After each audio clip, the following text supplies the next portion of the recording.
So today, the first talk will be by Dr. Monusha.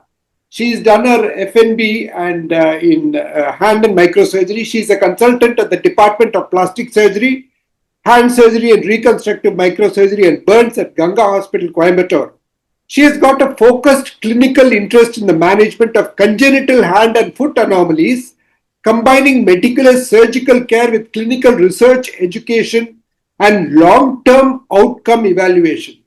She is the editor of Ganga Little Hands and the Asia Pacific Federation of Societies for Surgery of the Hand newsletter.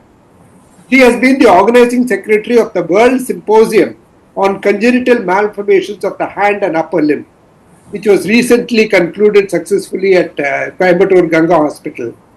And to moderate her talk, we have none other than Dr. S. Rajasabapathy. He doesn't need an introduction to this elite audience, but he's the chairman of the Department of Plastic Surgery, Hand and Reconstructive Surgery and Burns, and director of Ganga Hospital, Coimbatore, India. And just one thing to tell about him, president of the International Federation of Societies for Surgery of the Hand and past president of many associations, including the Association of Plastic Surgeons of India, Indian Hand Surgery Society, and ISPNS, which is the Peripheral Nerve Society. And Dr. Monusha will be talking on surgical considerations in symbrachydactyly. It sounds to be a very interesting topic. I'll hand over the program to Dr. S. Rajasabapathy, sir. Yes, sir. Yeah, I think thank you very much, GK, for this. And what is really important is that GK has chosen young people who are the future leaders of hand surgery in our country.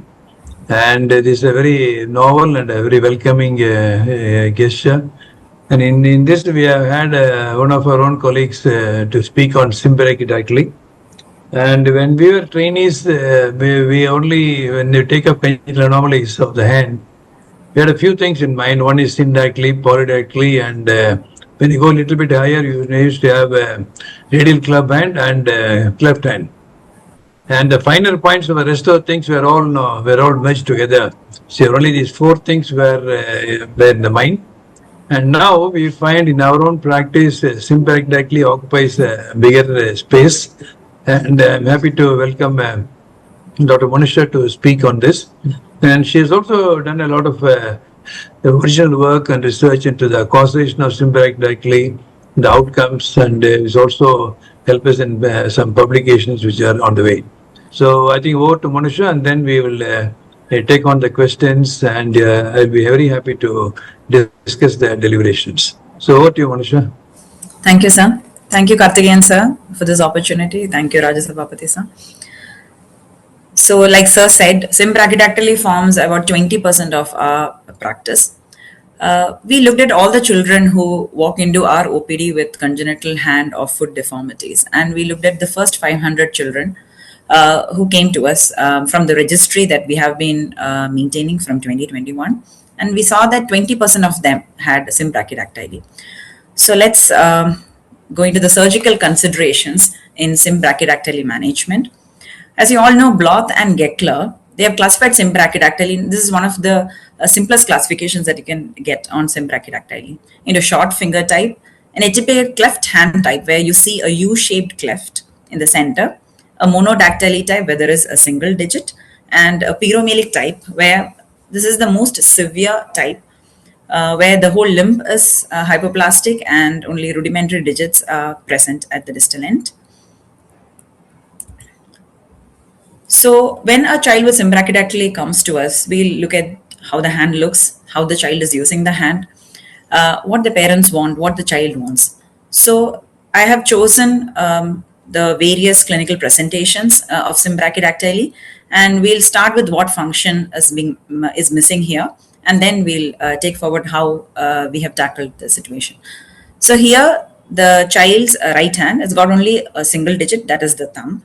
And if you look at the other fingers, they are severely hypoplastic. And if you look closely at the distal part of the metacarpals, they are hypoplastic. So here, I would like to quote what is written in the Growing Hand book by Lou Shekhar and Dr. Amit Gupta. The lonely thumb has lost its, doesn't have a grasping mate. So to create an ulnar post, we have to microsurgically transfer the second toe. And here, what you have to keep in mind is that our aim is not to create a cleft-like or a lobster claw-like hand by giving a very long toe. So what is being said as recommended is the transfer toe should be a little longer than the affected thumb in the hand. And here it sits at the ulnar post, and the child is able to now go and meet the thumb is able to now go and meet the ulnar post. So the gain in function in this kid would be the creation of a bidactylous hand. So the second post at the ulnar side for pincer grasp, it is sensate as well as mobile, not very mobile, but it's a mobile post. It's aesthetically pleasing, and most importantly, it grows with the patient. So this is the same child, now much older. She's able to take care of herself. She's able to pick small objects as well as grasp big things, and she's independent. And this is the toe morbidity, the foot morbidity that we get after harvesting the second toe. This is another child with monodactyly. There is no thumb. And if you look at the picture, you see that he is preferentially using the left hand, which is the normal hand. So here, for thumb reconstruction, we have used the toe. And it has the child is using the bidactylous hand now with the new thumb. So we all know that free toe transfers play a very big role in treating children with traumatic amputations and other congenital conditions. But the outcomes are better for these traumatic amputations or congenital conditions like constriction ring syndrome, where the proximal structures are normal or near normal. But in the case of symbrachydactyly, where the whole limb can be affected, which is hypoplastic, mostly the structures proximal to this hand will be hypoplastic, and that's a big challenge. We have discussed this in one of our articles published in Journal of Hand Surgery Asia Pacific volume on surgical considerations in the management of constriction ring syndrome. So when you dissect the hand, the affected hand in toe transfer surgery, we find that these flexor tendons, the nerves, the vessels are hypoplastic. So Simon K, Lister, Wilkie, they've all mentioned the same finding. They did find these tendons, but they couldn't predict their quality. So vessels might be present, digital vessels will be present, but they might be hypoplastic. But there will be reliable proximal branches in the radial and the ulnar arteries. The flexor mass might be present, but it may not have separated to the digits. Extensors are near normal, that is what many of the studies mention. Median nerve may be absent. Ulnar or radial nerve branches have to be used in that scenario. And thenar musculature is present but might be hypoplastic. So in the toe transfers that we have done for symbrachydactyly, we have also found this. And but we have never found any hypoplastic median and ulnar nerve together. And but then if that is the case scenario, then the radial nerve branches have to be taken to the volar site for coaptation. Now if you look at this child, there's a short finger type. If you look at the X-ray, there are no bones for the phalanges in these fingers, and the metacarpals are all hypoplastic. So to make these digits stable, what we do is non-vascularized toe phalangeal transfer. So in this child, all the 5 digits were reconstructed using the toe phalanges harvested from the 3rd and the 4th toe. So both the feet were used. But there are some prerequisites for this surgery. One is an adequate soft tissue pocket in the digit. So when the parents walk in with the child to our OPD, we first look at the hand. We look at how the digits are. The hypoplastic fingers, whether we will be able to get a soft tissue pocket within the hypoplastic fingers or the digits. So that is the foremost requirement. If that's the case, then we tell them about this opportunity to do this. Then technically, it should be an extra periosteal toe phalangeal transfer. And here, the phalanx should be taken along with the collateral ligaments. And the other important point is that the age of the child, if it is less than 18 months, and the phalanges have an open physis and then they grow when they are transferred to the fingers or the hand. So here you can see after surgery, all the fingers have been made stable with the transfer of the toe phalanges. and the child is able to use the hand well. So he uses the hand for bimanual activities because now the fingers are all stable with the bony skeleton within. This is another child. Here it's a little different. The thumb is there, but the other digits, they are flopping. So if you give an object to the child preferentially uses the normal hand. And so here we have made the index, middle, and the ring fingers better with a transfer of the toe phalanges. And now you can see that the child is holding a pen using the affected hand after surgery. So we looked at the long-term outcomes of 19 children who had the surgery in 40 digits. And this was published in the Journal of Hand Surgery American in 2021. We found that the mean growth was around 3.4 mm. The growth rate was 1.3 millimeter per year. And when the toe phalanx is transferred to the hand, the length was found to be 71.8% of the contralateral phalanx in the other foot, in the other toe. And in our study, we found that when the surgery was done in the age group less than or equal to 18 months, the mean growth, the growth, everything was much better than if it was done at a later age. And this was the finding in most of the studies that were published before this. So age is a very important factor in this, and this is one of the conditions in congenital hand surgery where age of the child is important and kind of a limiting factor. So we started this initiative, educational initiative of Ganga Little Hands in August 2024 with an aim at educating the pediatricians, the general physicians to refer the child at the right time to us so that we talk to them and then we don't miss any child who might get this opportunity to have a better hand function. So if you're interested, you can log into this using this link, or you can search Ganga Little Hands on Google, and the first link that pops up will be the Ganga Little Hand bulletin link. This is another child where we have combined both the techniques of non-vascular toe phalanx transfer and a free toe transfer. So here you can see the child, how the baby had the hand with just rudimentary fingers.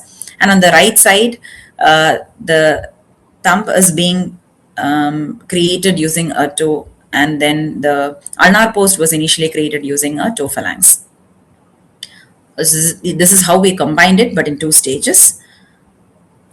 So one of the important things that we tell the parents before surgery is about the toe mobility. We even show them the pictures from our photo archives. So short toes, overriding of toes, are 2 important toe mobility consequences of this surgery. But there are a few techniques to reduce this. We usually choose the 3rd or the 4th toe so that it's not very conspicuous, the shortening. And second toe is usually reserved for toe transfer in case the child grows up and then wants, or the parents want toe transfer.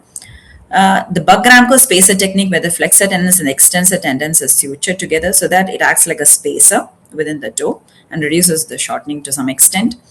And the last one is an iliacrus bone grafting, which we have done in this child whose foot picture has been shared on the right side, where we took an iliacrus bone graft and put it in the toe phalanx where it was harvested from.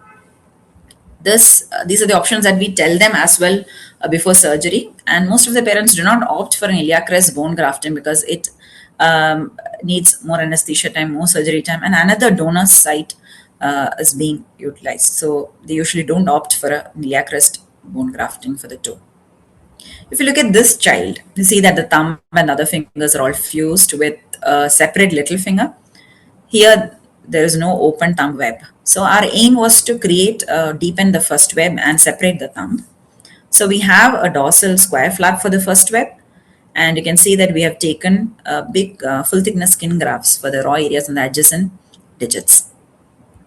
So now the child has a free thumb and an adequate first web, and the child is using the hand well. But we keep these children under our follow-up so that we will keep assessing them, and then if needed, we will do a rotation, derotation osteotomy for the first metacarpal and open-end splasty if required. This is another scenario where the first web is inadequate. A little older child who came to us like this. In childhood, when he was a baby, the fingers were separated at another center, and he was brought to us for this severely inadequate first web. So if you look at the last picture, you can see how big the web is on the right hand and how inadequate it is on the left. So it's very difficult for him to hold cylindrical objects. So what we did first was deepening the first web, where you have to divide the fibrous remnants of dorsal interrochet, first dorsal interrochet, and then we have created a better adequate first web now. And in the subsequent surgeries, we decided to position the thumb in a better way so that the thumb can go and meet the other fingers. For this, we did rotational osteotomy of the first metacarpal, and we did opponentsplasty using extensor indicis proprius of the hypoplastic index finger. I would like to add that if the index finger is really hypoplastic with a remnant index metacarpal, we can even remove that and widen the first web. In books, they say that even you can release the adductor pollicis from its origin, like in post-traumatic cases. So here, there is an adequate first web and the thumb can go and meet the other fingers as well. Now, this is another scenario where all the digits are short. The thumb is relatively normal. The other fingers are short, but with a nail appendage at the end, and they are fused with partial syndactyly. So here, mainly for the digital independence as well as appearance. But most of the children may be okay with such a hand, but usually parents want the fingers to be separated, and we will see why. The problem with this is we cannot do it in a single stage. It has to be a staged procedure. So we tell the parents that.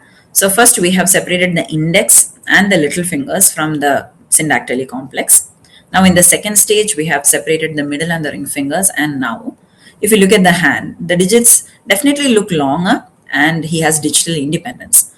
So definitely the surgery has given him an advantage in function as well as appearance. Now we will go through a few special patterns where these are short fingers, but if you look at the central finger, the middle finger, it's really hypoplastic and there is no bony phalanges for that middle finger, which is floppy. So when this child came to us, we told them about the toe phalanx transfer. And after the toe phalanx transfer, the finger looks stable as well as it looks longer and it's not floppy anymore. So when we had a call, Monday sir got a call from one of the civil servants at a high post in the interiors of northeastern India. So when they sent these pictures and they came to see us, we could identify this pattern, that the central floppy digit with no bony phalanges. And we showed them these pictures and how the child is doing, the previous child's pictures, and how we can make a difference by transferring a toe phalanx. But at the same time, we told the parents that even if we don't transfer the toe, still the child will be able to hold things. But this is the importance of having a photo archive and then recognizing this pattern. This is something similar to that. But here, the central three digits are fused together and the middle finger is floppy with a very hypoplastic proximal phalanx with a tapered end, as you can see. So here we cannot combine the syndactyly separation with a phalanx transfer. So what we have done is we have now separated the index finger so that the child will start using the thumb and the index finger and start pinching things, which will be more, the index finger will be more mobile and independent now as it is separated from that central syndactyly complex. But we cannot combine this with the toe phalanx as we will have raw areas and then grafting. So now we have allowed the child to use the hand as it is with the middle and the ring finger working together as a complex. Now we will look at some scenarios in older children. If you look at this child, she has got Poland syndrome as well as the hand has got symbrachydactyly, but it's bidactylous and she's been using the hand well. So she doesn't require any surgery. And here, if you look at this child is 8 years old and she was brought to us by her grandmother. So the grandmother told us that whether any new advances have come in surgery so that we can make change the appearance of the hand. But then when we talked to the parents, talked to the grandmother and the child, we found out that she is extremely independent and she takes care of herself well without the help of others. She dresses up herself for school. She ties her hair. She even braids her hair. So such children, they've adapted well to this hand, and then we did not recommend any surgeries for her. This is an adolescent patient. So adolescent patients usually they have a lot of questions regarding why it happened or why their siblings don't have it, but how they got it. And we know that they are not very happy when they come to the OPD and they don't look at us in our eyes, and then they will be looking down all the time. But then when somebody is not there with them, they ask us all the questions. Like even once the boy asked me why his little brother doesn't have this problem, but he has it. But when they come, they have specific problems. Like this boy, he told us that the index finger is radially deviated. He wanted that web in the fourth web to be corrected. So we did exactly what he wanted. So we corrected there was a delta phalanx which required an osteotomy, and we corrected the deviation of the index finger. And we did the contracture release and the web widening as well. So he was happy.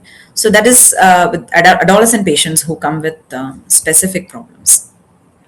Now coming to the non-operative management. So this is a 28-year-old lady. So we have Ottobock, which is a German process center. We have their representatives in our OPD. So when some patient comes and then asks us about the process options, the doctor as well as the representative, they discuss, and then we suggest them the options. So they go and visit the center as well. So this is a cosmetic type, a passive prosthesis, the basic one, mainly for cosmetic appearance. So I was just looking at all the patients who bought the prosthesis for symbrachydactyly. So all of them were aged at around 27, 20 years of age. They were all ladies. And the representative told me that they were all going to get married soon. And then they visited the center for this passive prosthesis.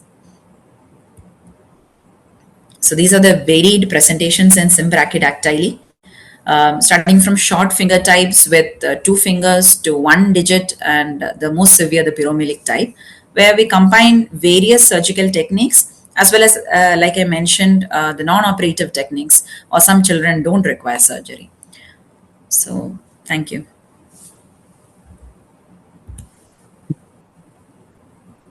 Yeah, thank you so much, Manisha, for I think the visitors also, I think the people who are viewing will understand that it's such a varied spectrum. It's not that the small short fingers.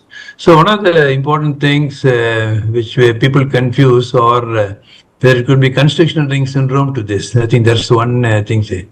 The main point is symbrachydactyly is one hand, affects one hand.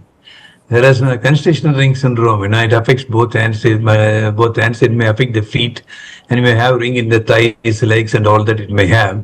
So the etiology is also very varied. So that's the reason why it is important to diagnose this.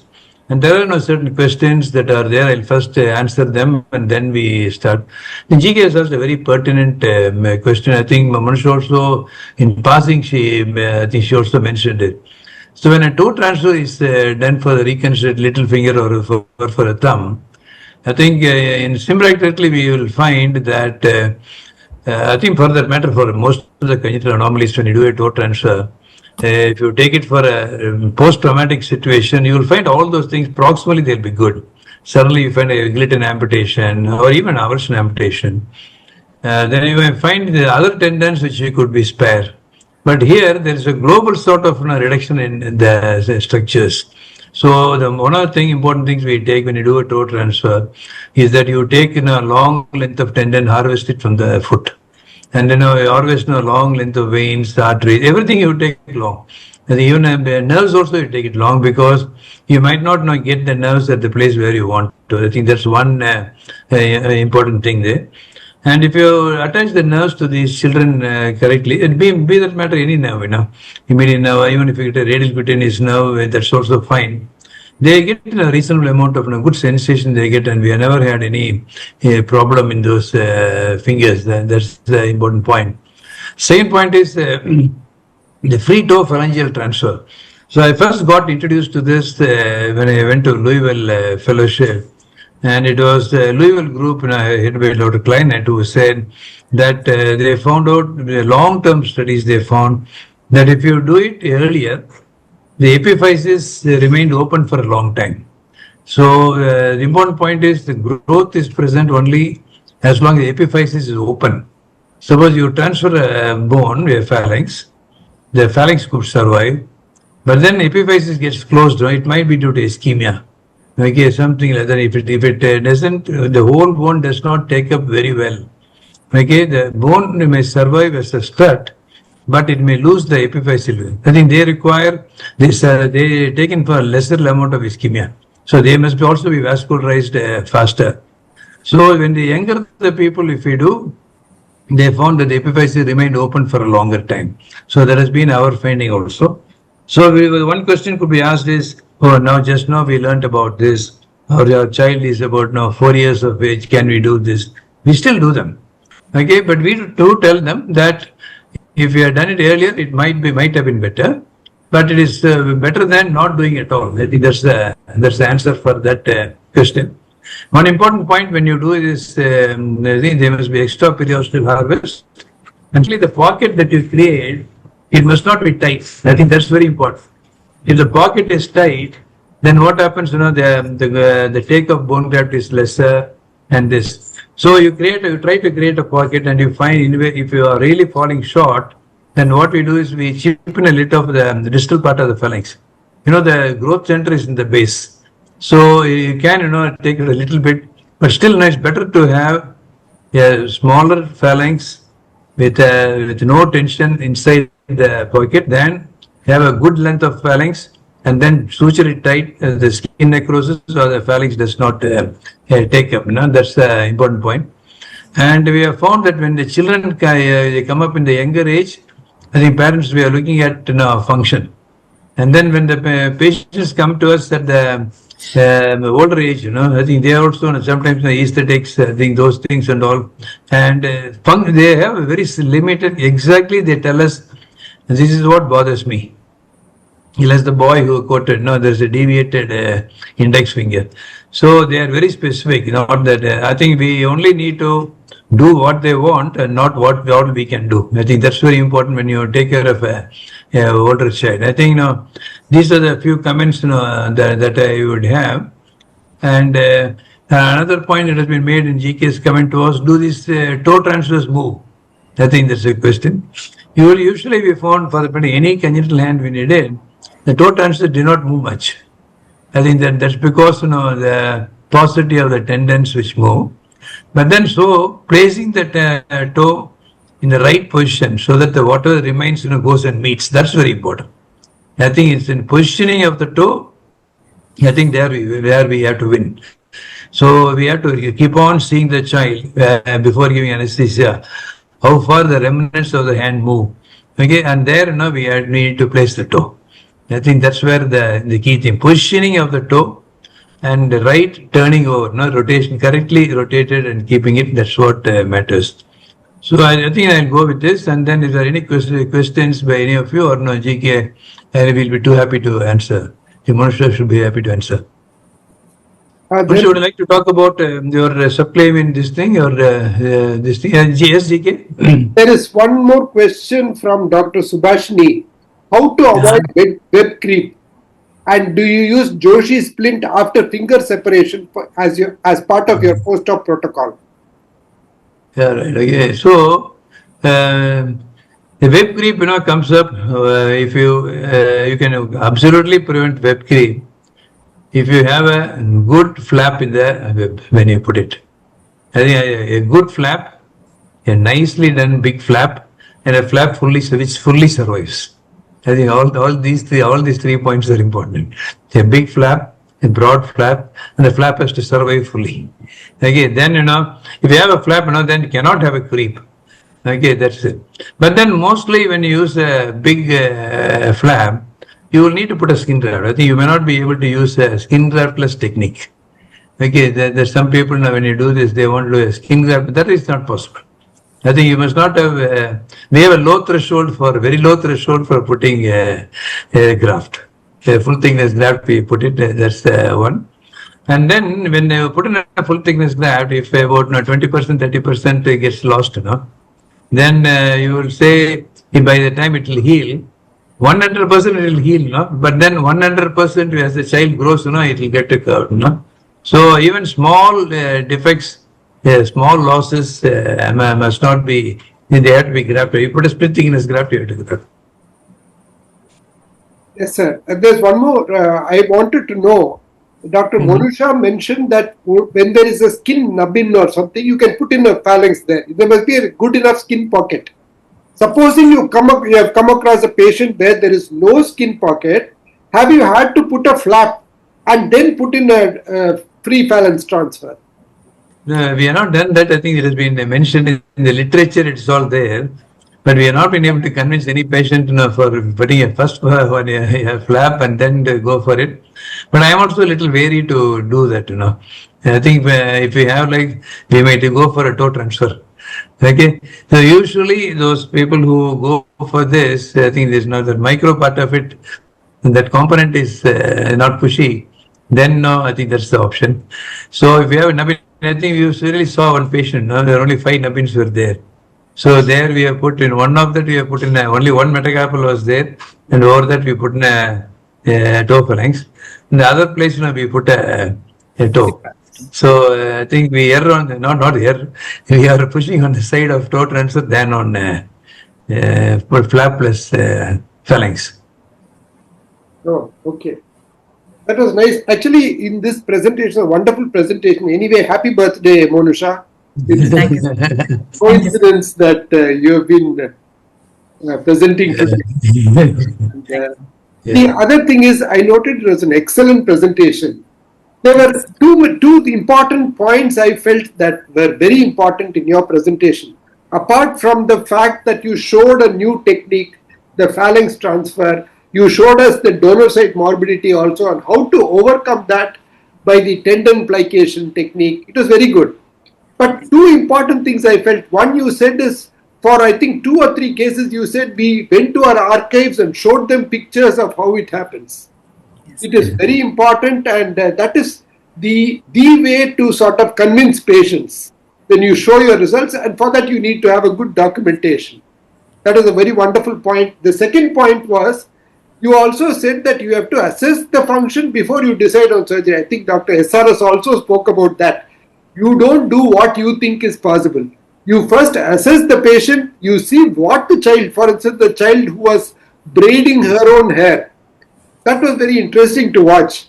So you need to customize your treatment according to what the patient wants or what the patient needs, and not what you think you can do. Yes. Yeah. Yes, sir. Correct.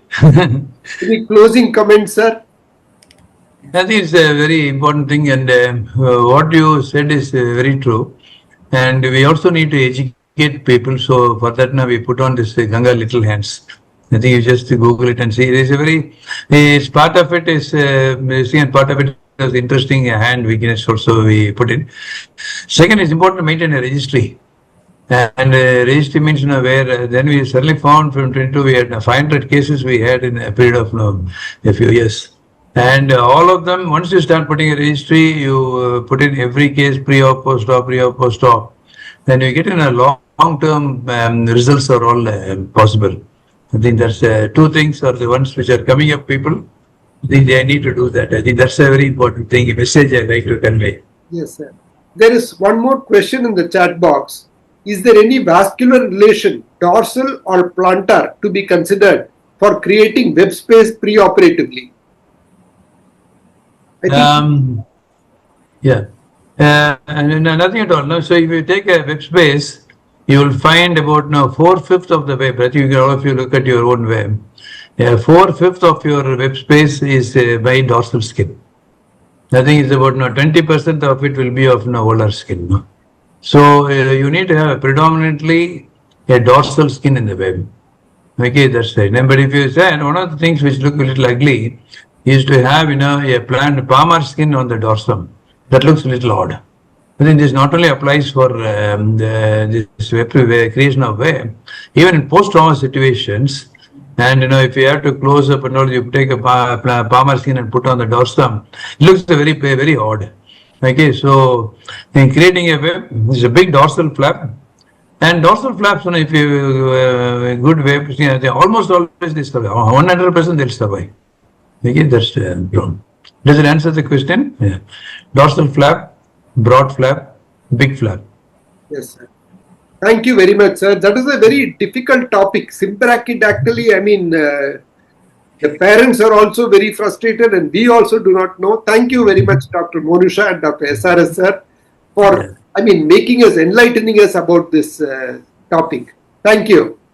Thank you so much. It's such a pleasure. Monusha, can you just stop screen sharing? Yes, I'm doing.